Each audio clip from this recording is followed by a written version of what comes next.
The chandelier light fractured across the glasses as my brother's toast cut me down in front of everyone. I'm Harlan Voss, in my 50s, a security officer. My pocket watch felt heavy in my vest as the laughter echoed. Ever had a moment when family turned celebration into silence?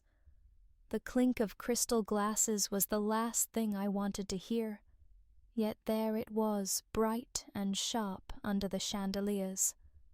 My brother raised his glass high, face flushed from champagne. "Don't mind Harlan," he said with that grin he always wore when a crowd was on his side. "He's just security." Laughter rolled across the table light at first, then growing bold as more relatives joined in. The words slid under my skin faster than any blade. I felt my palm tighten around the pocket watch in my jacket, the one Dad pressed into my hand years ago. Smooth brass against my fingertips, steady and cold. That watch had marked time through deployments, long shifts and birthdays I missed. Tonight, it was supposed to anchor me. Instead, it trembled with me. I scanned the room. Chandeliers spilled yellow light across polished wood floors. Bouquets of roses gave off a sweet, almost cloying perfume that mixed with the tang of cigar smoke from an uncle who thought rules never applied to him. My mother Alma sat tall at the head table, her glass lifted too, lips curved in the faintest smile. She didn't defend me. She never did. Elise Dane's bride shifted uncomfortably in her gown, eyes darting my way, and then down again as if sympathy might betray her. Their laughter stung because it was too easy, too practiced. I thought of all the bills I'd covered over the years. Hospital invoices with red stamps overdue, credit card balances, tuition checks written at midnight under a dim kitchen bulb. They never asked how I managed. They only knew I did. Yet here I was, the punchline at my own brother's wedding.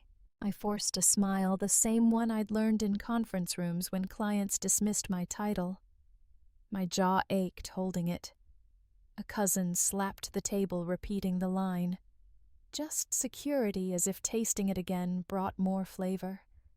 Alma's smile widened a seal of approval. My chest tightened. The brass of the watch grew warmer in my grip, pressed against the inside of my palm. I remembered Dad winding it slowly, saying, "Keep things ticking, son," even when no one notices.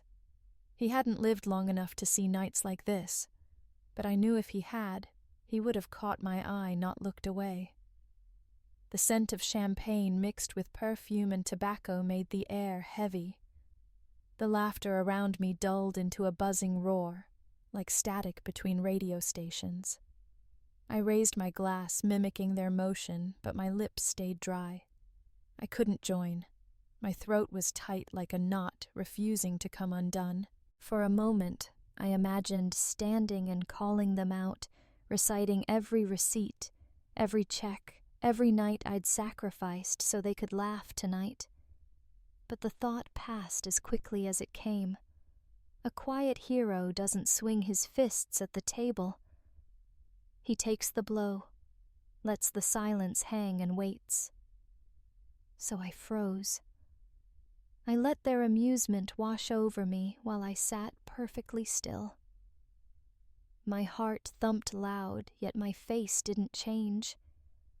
The sound of glasses clinking echoed around me, covering the quiet fracture inside. I told myself to endure, to give the night to Dane and Elise. Yet beneath the table, my fist clenched so tightly around that watch I felt the grooves in its casing bite into my skin. When the laughter softened and the music swelled again, I pushed back my chair. The legs scraped against the floor louder to me than the band's trumpet. I walked out of the ballroom into the hall, chandeliers shrinking behind me. My breath came shallow, sharp in the cooler air of the corridor. This night had only started. The corridor outside the ballroom felt cooler, though the air was heavy with Cleveland's July humidity. I pulled my phone from my pocket, hoping for a distraction. The screen lit up, and there it was. A cousin had already posted the joke. My brother's voice grainy through a phone mic. "Don't mind Harlan, he's just security." The clip looped laughter loud enough to pierce even without the chandeliers. 3 laughing emojis, 1 shocked face. My chest tightened because I knew by morning it would be dozens more. I stood still beneath the faint hum of the exit sign, thumb hovering as if deleting the notification could erase what had been said aloud. The scent of asphalt seeped in through the cracked door, mingling with the faint sweetness of roses carried from the hall. I scrolled, and the comments began to populate. Classic Dane. Harlan's always so serious.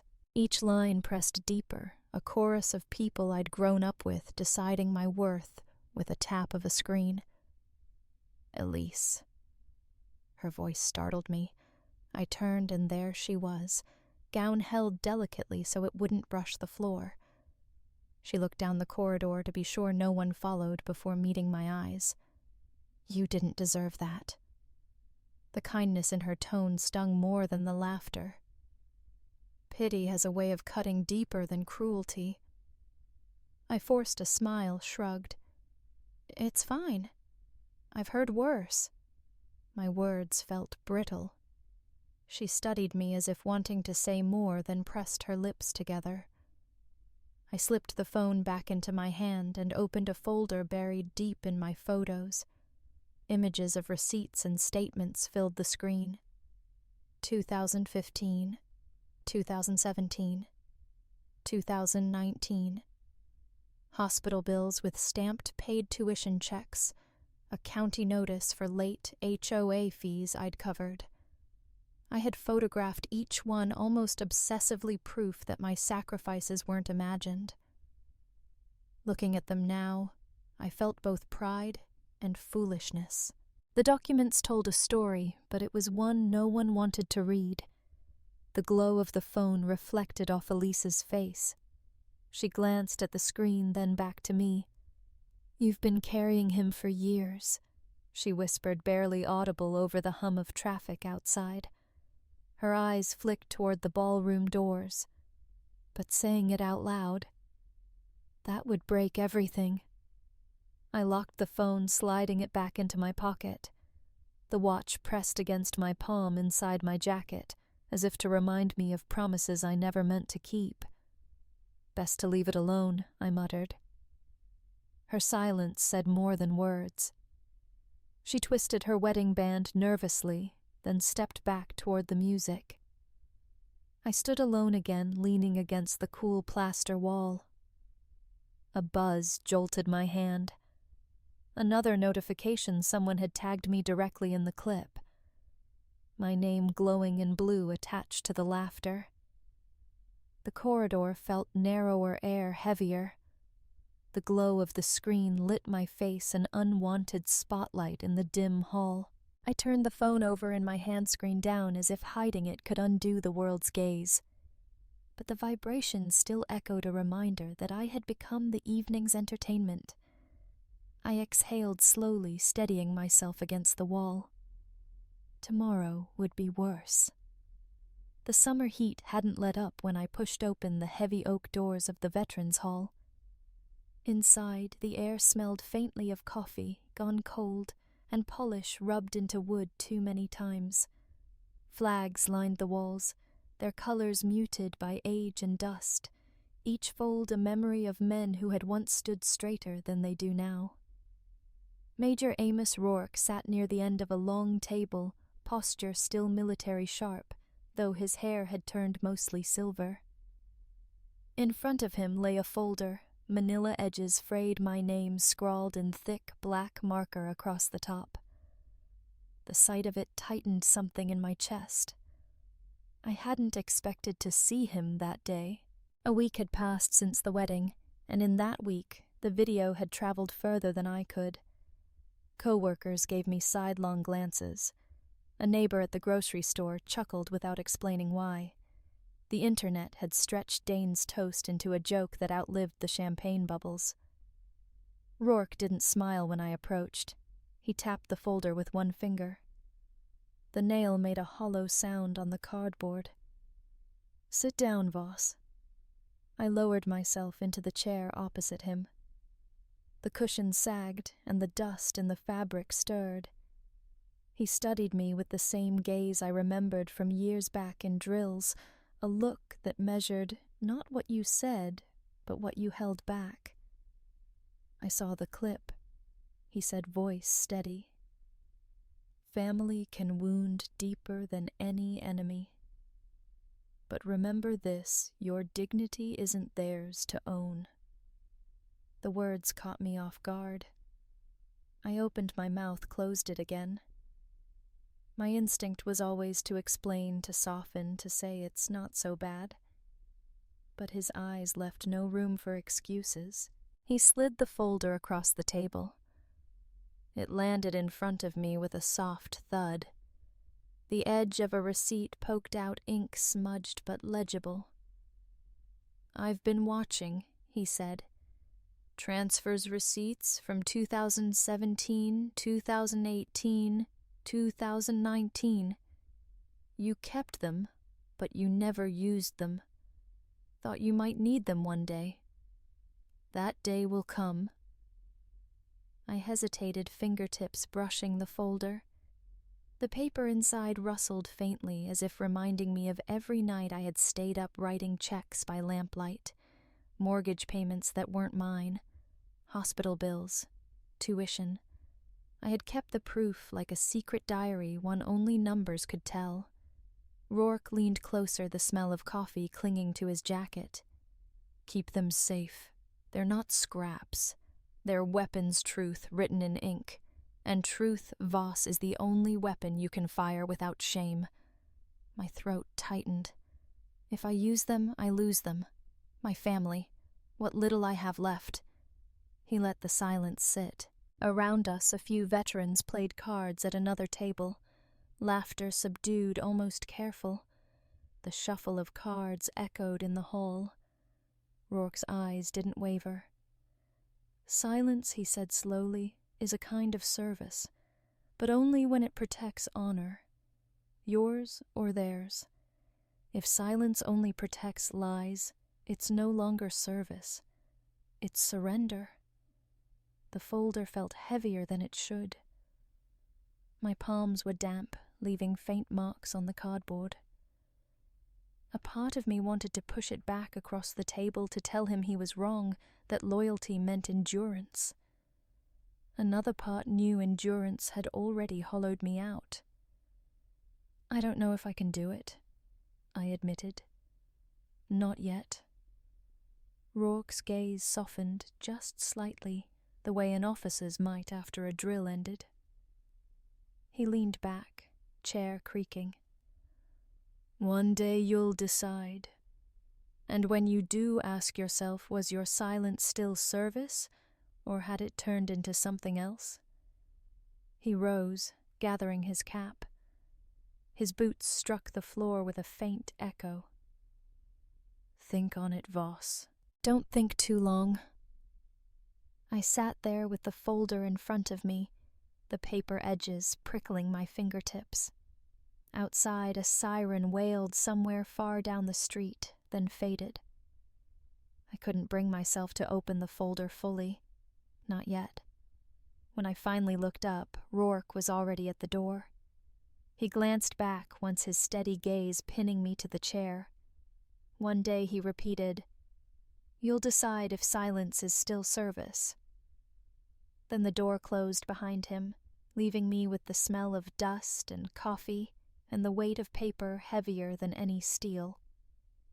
The security control room was a cave of screens, each monitor humming with a faint buzz.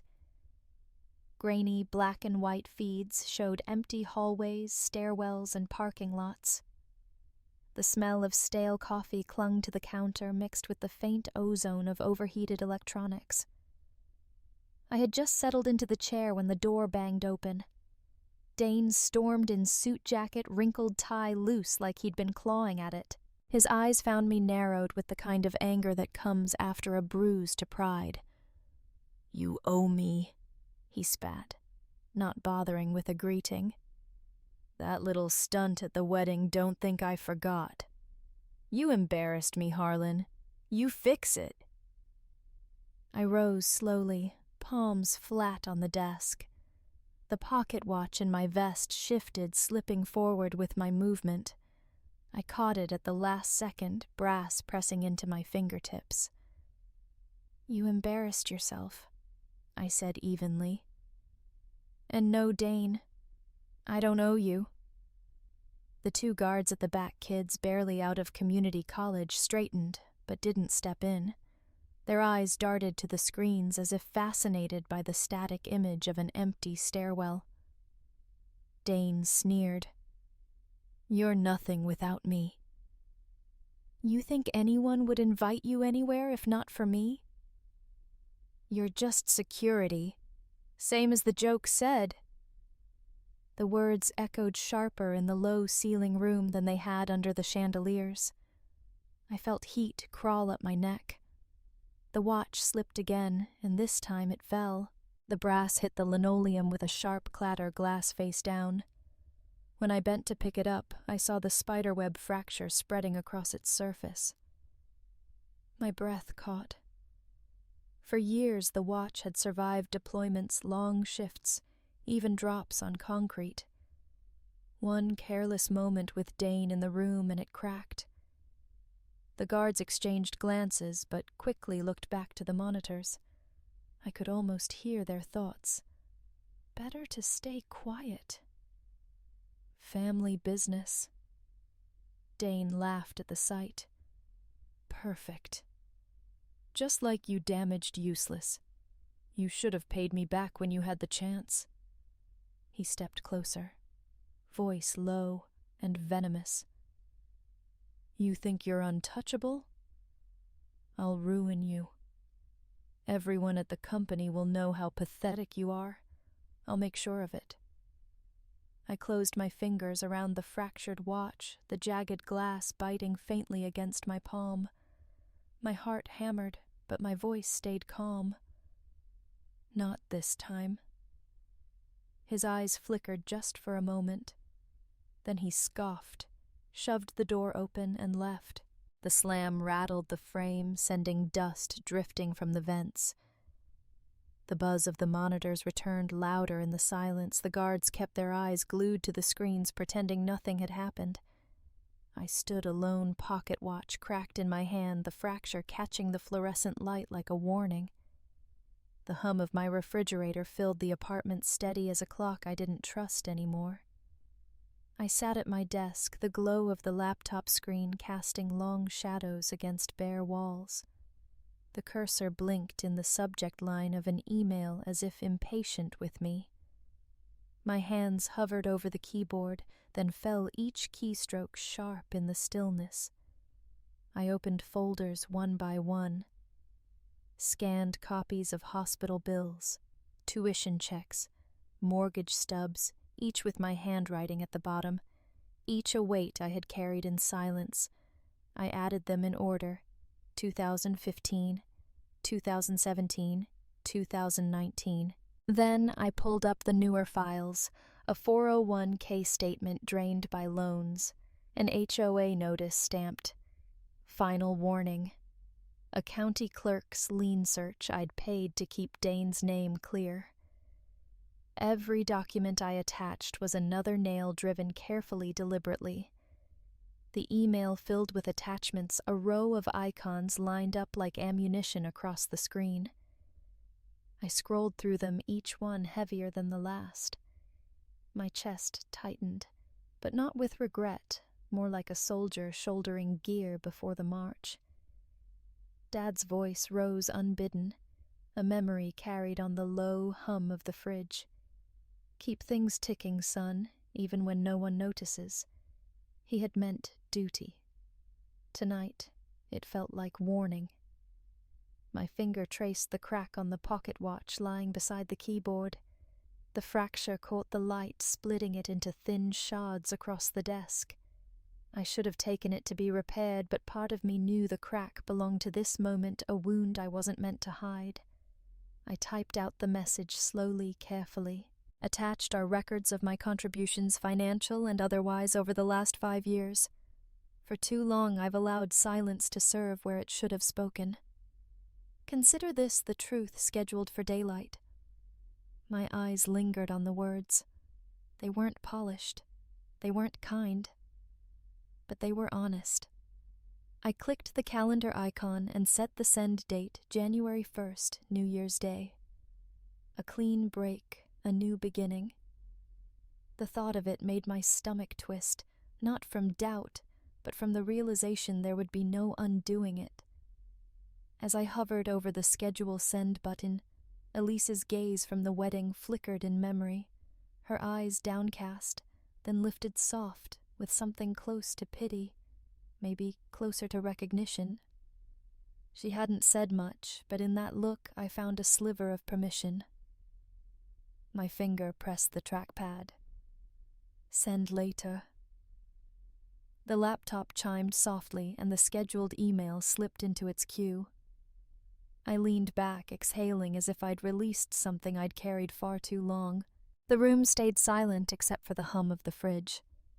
I turned the cracked watch in my hand, its fractured glass reflecting the laptop's glow. The line of light ran jagged across the brass, like a reminder once broken, never the same. The hall smelled faintly of mulled wine and pine wreaths, a seasonal attempt to mask the undertone of sweat and tension. Flags hung from the rafters, their colors caught in the glow of chandeliers. Guests clustered around tables draped in white cloths, laughter easy until the doors burst open. Dane strode in suit pressed sharp, rage sharper. He slammed a folder onto the podium. My folder. I recognized the printouts instantly, the very attachments I had queued to send at midnight. His voice boomed over the microphone without waiting for an introduction. "Ladies and gentlemen, here's what my brother really thinks of family." My breath caught. The crack of the folder echoed louder than it should have, the room hushed anticipation prickling like static before a storm. He pulled page after page, waving them at the crowd. 401K statements. Tuition checks the county clerk record. My handwriting in the margins became evidence against me. "Look at this," he shouted. "Secret files, secret payments. He's been keeping score. You think he helped us out of love?" No. He wanted leverage. He wanted control. A murmur spread. Heads shook. Guests who'd greeted me warmly minutes earlier now whispered behind napkins. Elise, standing near the front, clutched her glass with both hands. Her knuckles whitened. Alma sat stiff, face pale, but lips pressed thin, offering no rescue. The pocket watch weighed heavy in my vest, the cracked glass biting through cloth, as if to remind me of promises broken. I wanted to speak, but words tangled. The first flash from the reporter's camera caught me mid-breath, eyes wide, face exposed. Another flash followed, brighter, hotter. Out of the corner of my vision, I saw the reporter scribbling in his pad, his fingers flying across a phone screen. External lens wasn't abstract now, it was a man with ink and shutter capturing me undone. I stepped forward, palms raised, voice straining. "Those receipts, those payments, I made them to help. To keep this family." Dane cut me off, slamming the papers again. "To keep us in your debt. Don't be fooled. He's nothing more than a bitter watchdog counting every dollar waiting to shame us. Is this what a brother does? He hides behind uniforms and ledgers pretending he's better." The crowd leaned toward him, nodding his rhythm, pulling them like tidewater. My throat dried. The chandelier light seemed too harsh, revealing every line on my face. I tried again, words faltering.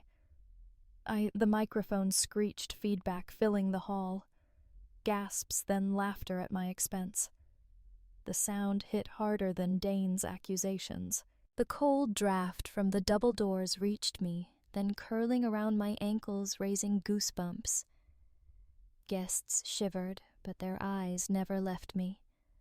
My voice dissolved in the murmurs swallowed whole. Major Rourke stood at the back, arms folded, gaze steady but unreadable. He didn't intervene. Not yet. Perhaps he knew this had to play out, that my defeat here was part of something larger. Still, I felt abandoned, left naked in front of those who once called me kin. Dane's smirk widened, sensing victory.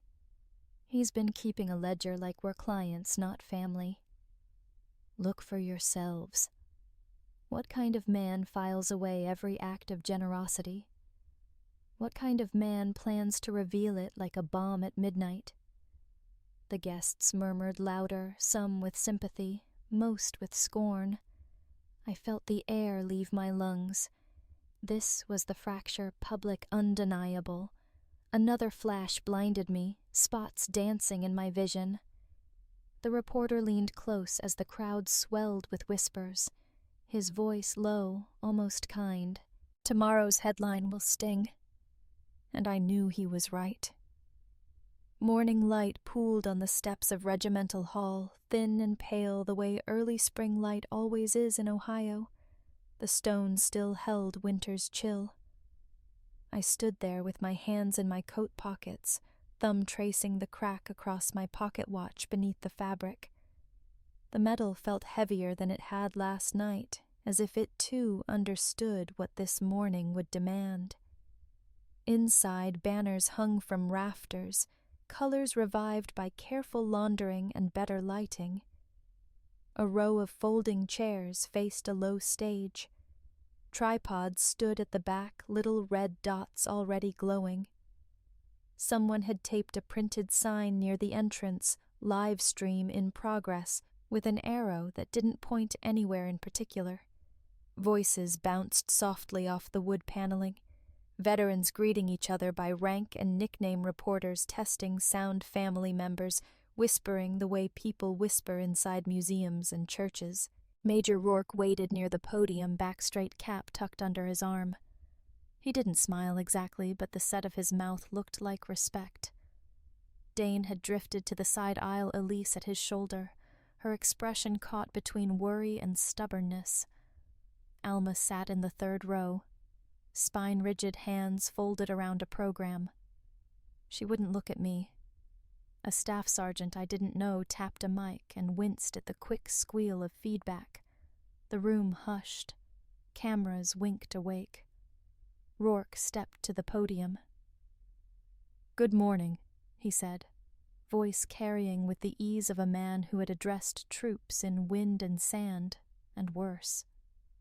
"We're gathered to recognize service, quiet service, the kind that rarely makes speeches." He let the word quiet hang there. "Mr. Harlan Voss, would you join me?" The floor vibrated lightly under my boots as I walked up. I could see myself on a monitor at the back, gray at the temples, jaw tighter than usual, a line between my eyebrows I'd never noticed on regular days. The cracked watch sat in my palm, face up. Under the stage lights, the fracture gleamed like a small river on a map. Rourke didn't reach for the watch. He turned to the audience. "Some of you saw a video last week," he said. A moment of laughter at a man's expense. That moment left out things that matter. A murmur folded through the room. The cameras adjusted tiny mechanical whirs I felt more than heard. He gestured toward a rolling cart covered with black cloth. A clerk whisked it off to reveal a simple display board, 3 neat columns under glass. 2017, 2018, 2019. The evidence ledger. I had assembled, copied, and arranged sat there like a quiet timeline. Hospital statements stamped. Paid tuition checks.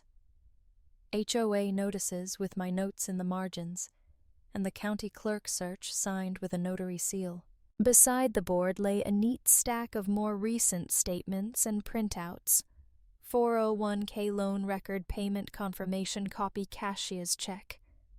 It looked clinical, almost boring, which is what truth often looks like until you need it. We don't present these to shame anyone, Rourke said, his tone cutting off that possibility. We present them because truth is not gossip, and because service, when done in the dark, still deserves daylight. He stepped aside. I faced the hall. My voice felt caught at first, then loosened. I kept quiet because I thought it was loyalty, I said. But silence only honors what deserves to be honored. The rest, I glanced at the ledger, the tidy rows of numbers that had quietly held my life together. The rest bends a man until he breaks. I didn't read totals. I didn't name names. I just told them the plainest version of what happened that I helped, because I could, and because I loved these people, and because duty is a habit that doesn't know geography. That I kept records because memory fails, and because someone has to keep the clock running. A camera blinked its red eye. I heard the tiny hydraulic hiss of another zooming. From the aisle, Dane shifted as if the floor had tilted under him. He's making it a show, he muttered, too loud for a whisper, too soft for bravado. Elise touched his sleeve once, not to comfort him more, like to ask him to stop. Rourke moved back to the center of the stage. His eyes caught mine, then swept the hall. He inhaled, shoulders rising, and when he spoke again, the word cracked the room open. Attention chairs scraped, boots snapped, even the reporters flinched. The sound of bodies straightening traveled like a wave, crisp and undeniable, and for a moment there was no family, no feud, no internet, only a room of people remembering how to stand. I felt my spine align of its own accord, feet, square chin, level the way muscle remembers what mind forgets. Silence settled. It sounded like respect. Mr. Voss, Rourke said into that quiet, on behalf of the chapter, this commendation recognizes your years of volunteer coordination, emergency support, and private assistance to service members' families and to the broader community. He lifted a small box from the lectern and opened it. The metal inside wasn't grand, but the ribbon's colors glowed under the lights. Applause rose and then steadied itself, not a roar, not a pitying patter, but the kind you feel in your sternum. He pinned the medal to my lapel with hands that didn't shake. And one more thing, he added softer. He nodded toward a second clerk who stepped forward carrying a small square of dark velvet. On it lay a familiar circle of brass, the glass now whole. The pocket watch looked as it had the day my father gave it to me, clear face, fine hands, a small nick on the rim that only I would ever notice. We had the crystal replaced, Rourke said.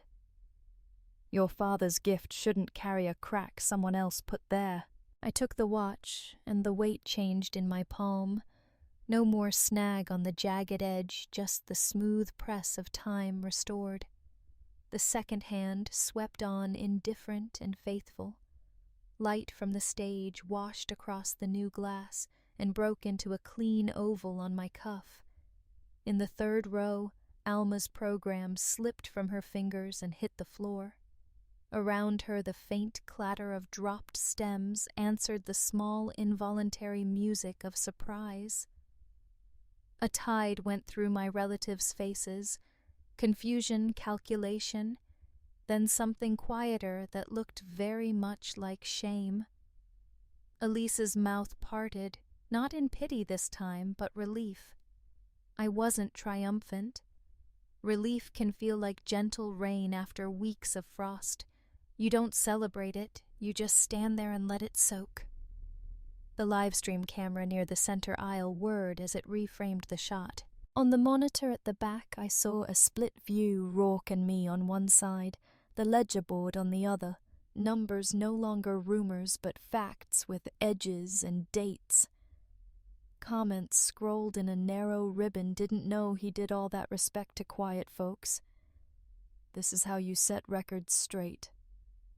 Rourke faced the audience again. Service is not spectacle, he said. Sometimes it needs a room like this to be seen.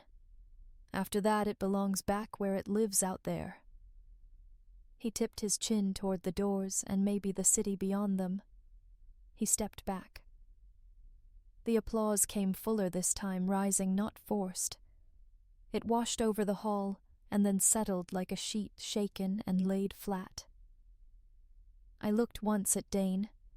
His shoulders had rounded.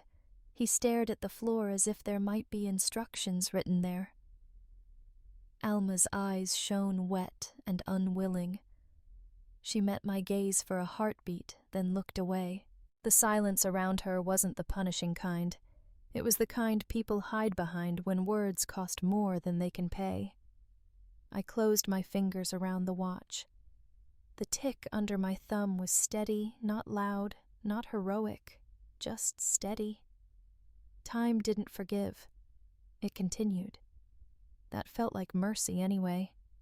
We left the stage. People stood to shake my hand. Veterans first, then city folks who'd come for the ceremony. The reporter snapped one last photo, but kept his pen capped. Different headline, he said under his breath. Better one. On the monitor, the stream counter ticked upward, little numbers climbing like a quiet tide. My reflection in the screen metal, glinting watch hole, looked ordinary. I was grateful for ordinary. Near the doors, the march of boots returned as arrivals filtered out. The echo faded down the corridor. Outside, the morning had decided on sun. Alma rose slowly, pressing her program flat as if smoothing out a wrinkle that wouldn't go. Her eyes brimmed, and for a second I saw not the judge, but the woman who had once tied my tie with crooked fingers. She held my gaze again, opened her mouth, closed it. The words didn't come. That was all right. Today didn't ask for them. I slipped the watch into my vest pocket. It didn't snag this time. It slid home. I took a breath that felt bigger than my lungs and followed the light out the doors. Rain stitched the windshield in slant lines, the kind that blur streetlights into soft halos. I sat in the car with the engine idling, the heater thrumming low metal ribbon pressing a neat crease into my shirt. The applause from the hall an hour ago already felt like a story someone told me about myself. In here, it was just me, the wet smell of asphalt rising through the vents, and a silence no camera could catch. My phone buzzed once then again, each vibration traveling through the console like a small knock. Texts stacked a voicemail from an unknown number, then a short message from Elise proud of you. That took courage. A longer one from a cousin apologizing for laughing. 2 numbers I recognized only because I'd seen them on envelopes stuck to Dane's kitchen table when he wasn't looking creditors with clockwork patience. I didn't listen to the voicemail. I watched the water bead and race each other down the glass the way kids trace raindrops and pick favorites. Relief had a shape and a temperature now cooler than pride, warmer than revenge. It sat in my sternum like a hand easing pressure. Then guilt reached up to tap its shoulder to remind it which of them had lived here longer. The passenger door opened without warning. I flinched, then relaxed when Major Rourke folded himself into the seat. Rain glittered on his coat. He didn't wipe it off. He held his hands over the heater vent, absorbing warmth, like a man who understood where to stand. By midsummer, the lot didn't look like a lot anymore. The chain-link fence was gone. The concrete dumped the soil, turned black and soft beneath our boots. I stood with a shovel in my hands, while kids chased each other between raised beds, their laughter carrying across the block like bright flags. The sun sat high and generous, warm on the back of my neck. Somewhere a radio played an old soul tune through a thin speaker, and a neighbor hummed along out of key. The pocket watch in my vest ticked a quiet metronome against my chest, steady sure uncracked. We'd put the money together the slow way small donations from the chapter, a city microgrant that took 4 forms and 2 months, and a slice of my own savings I'd once imagined for a longer vacation. Major Rourke handled the calls to the hardware store. They gave us a discount on cedar planks, and the owner threw in a box of bent nails no one wants that work just fine if you hit them straight. Veterans showed up in old ball caps and knee braces, sleeves rolled arguments about spacing between rows that sounded like strategy more than bickering. "Tomatoes there," someone said, pointing. "Peppers here." Another veteran shook his head and tapped the plan we'd sketched on cardboard. "Kid wants sunflowers. Give the kid a runway." He meant a row. We gave the kid a runway. Elise arrived with a cardboard tray of seedlings from a church sale basil parsley, a few lanky cucumbers, already looking for something to climb. She wore jeans and a shirt she wouldn't mind ruining hair tied back with a ribbon that had seen other summers. She caught my eye and lifted the tray slightly like a toast. I lifted the shovel back, a quiet reply. We'd kept our conversations simple and kind since that night in the car. She had her life. I had mine. Sometimes they overlapped in the middle of a shared task, and that was enough. We built a compost heap in the corner, where the city had dumped leaves every fall. The smell of fresh soil, sweet and mineral, mixed with cut grass and sunscreen. A little boy in a superhero shirt pressed his palms into the dirt and lifted them, delighted by the print they left on his own skin. "Look," he said to his sister. I made hands. She rolled her eyes, but smiled anyway. At noon, Rourke called a break. We leaned on our shovels, and hoe handles sipped water from the cooler and let the sun dry the sweat in the lines of our faces. The chapter had sent a box of sandwiches that tasted like everything you want at noon when you've been working all morning salt bread and the kind of lettuce that doesn't pretend to be fancy. "Say something," Rourke told me, nodding toward the makeshift gathering. He still had the posture of a man who'd keep speaking if I refused, but he didn't. He waited. I cleared my throat and looked out at the new beds, the string lines, the small flags marking what would be carrots, beans, black-eyed Susans. I kept it short. This place used to be a lot that collected broken things. Today it collects people. That's better. I let the sentence sit, then added, "We didn't build it for headlines. We built it for lunch." A few veterans chuckled. A child asked if lunch was right now. "Almost," I said. No one clapped. They didn't need to. We were already in the thing that clapping usually tries to call down. Work picked up again. We set posts for a trellis hammer blows ringing across the block. A dog barked twice in distant approval. 2 older women from the neighborhood came by with a dish of something wrapped in foil steam, sweating under the cover. "You boys are working," one said. "You can eat." The dish was macaroni and cheese thick enough to stand a spoon. We were, and we did. Every now and then I touched the watch through the fabric, a habit more than a check. I didn't need reassurance. It ticked whether I thought about it or not. A few months earlier, that might have disappointed me. Today, it freed me to look up more than in.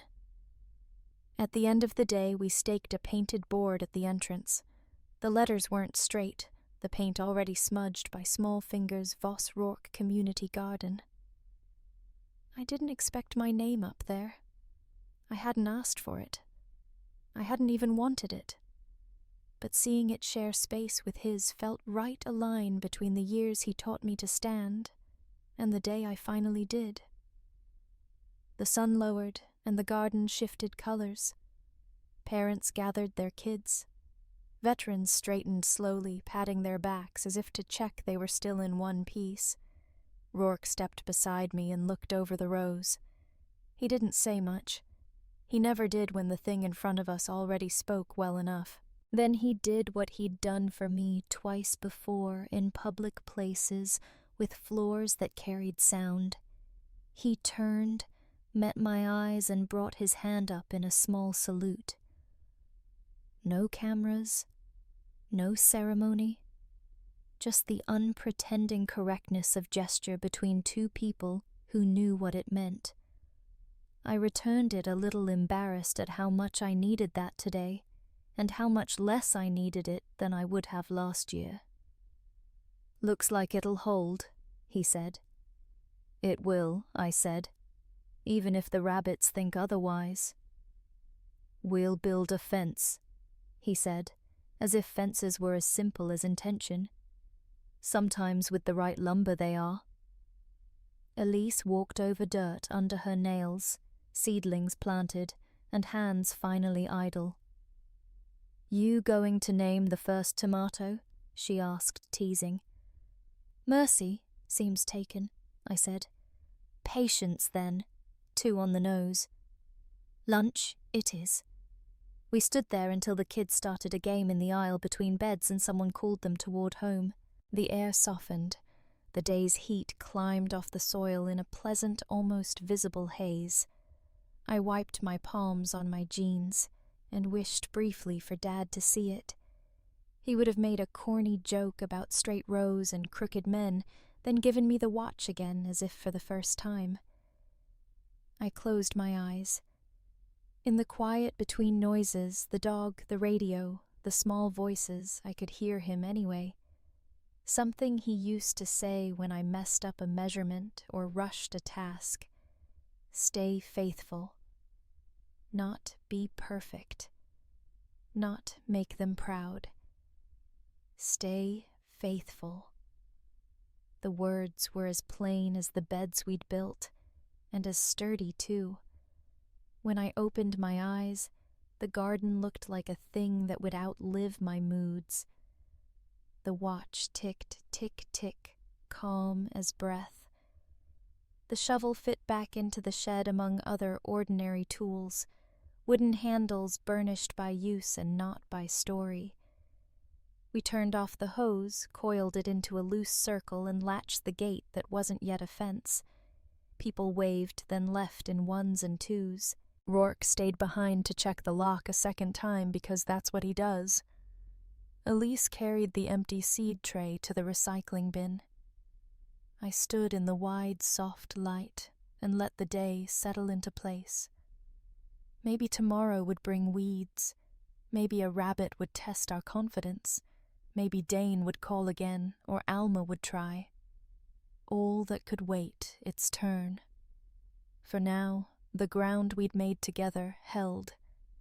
I put my hand over the watch and felt it answer in the smallest way a thing can answer. Stay faithful. The scent of polished wood rose from the new fence posts, sharp but clean against the softer smell of soil. I traced a thumb across the smooth glass of my repaired pocket watch, the tick steady, like a voice reminding me there's more to keep than grudges. Justice had come, but what remained was a quieter truth.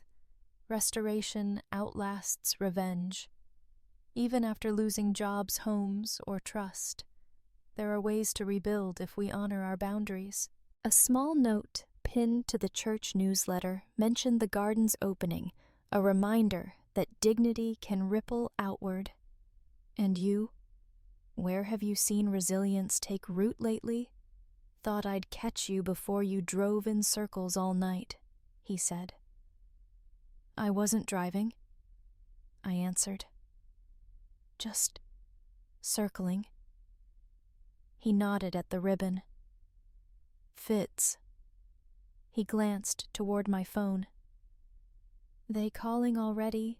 2 creditors. A cousin who discovered remorse. Elise." I said her name carefully, like it might slip if I wasn't gentle. Rourke settled back, let the wipers drag across glass. "We don't always get to choose the order of things. Relief arrives then. Guilt tries to sit in its lap. You can assign them different chairs." I tried to laugh, but it came out like a breath that lost its nerve. "Feels wrong not to help him. I've been the net under his falls for so long that letting him hit the ground sounds like cruelty. Cruelty would be building him a ladder to the same hole, he said. Boundaries are the purest service. They honor both sides of a line." He let the heater fill the car with a dry hum. Outside, a puddle had swallowed most of the curb. A passing truck sent a wave through it that slapped our doors, then settled back into itself. "Alma," he asked. "She sat like stone," I said. On her way out, she looked like she wanted to open a door from the inside and couldn't find the handle. I swallowed. "I don't know what to do with that." "Nothing," he said. "Not yet. We don't repair porcelain while it's hot." We let that sit. The metal cooled against my chest. I reached into the inside pocket and felt the pocket watch smooth, now no jagged edge, its face whole again. The brass had a chill the heater couldn't touch. My phone buzzed again, this time a message from Dane, short and sharp. "You think this fixes you?" Another followed. "Call me." "No, please." No punctuation that softened. A third from Alma's number. Only 3 words. "Come by tomorrow." I read them twice, then locked the screen. "Will you?" Rourke asked. "I don't know." The truth surprised me. I always went before. Showing up was my reflex, like a medic who runs toward smoke because it's what his legs learned. "Your legs can learn new directions," he said, "but they need orders." We watched rain chase itself. He reached into his coat and set a paper on my knee. Meeting minutes from the chapter neatly typed my name, appearing near the bottom beside commendation approved. The notary seal caught a dome light and glowed red. It was a kindness I hadn't expected to hand me something official after a ceremony meant to override the unofficial. He tapped the seal once. "It's real," he said.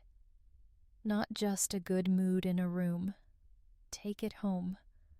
File it next to the other papers, but not like ammunition, like a map."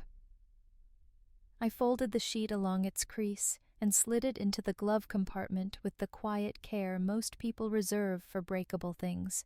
"I'm tired, Major," I said. More tired than I thought winning would feel. "That's because it wasn't a win," he said. "It was a decision. Those drain and then refill. You'll feel it in the morning." He pushed open the door and rain hissed as it touched the warm rubber mat. Before he stepped out, he looked back once the way he had at the hall days ago and offered the rank of a smile. "You did fine today. Do just as fine tomorrow by doing less." After he left, the car felt bigger. The rain had softened to a narrow curtain. My phone stayed face down. I didn't need more words tonight. Headlights slid across the windshield as another car turned the corner, then were gone. In the sudden dim, a small figure approached from the sidewalk under an umbrella the color of summer fruit. Elise tapped the glass with her knuckle just once, and I unlocked the passenger door. She climbed in, carefully took down the umbrella, and closed it with a thwip that dotted the dashboard with droplets. She smelled like rain and church lilies, some left over from the day. Her cheeks were flushed from the cold. "I didn't want to text that part," she said, softer than the heater's hum. "Thank you for letting the truth stand up. You shouldn't be out in this."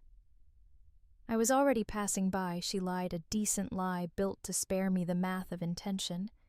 She glanced at the ribbon on my chest. "It suits you."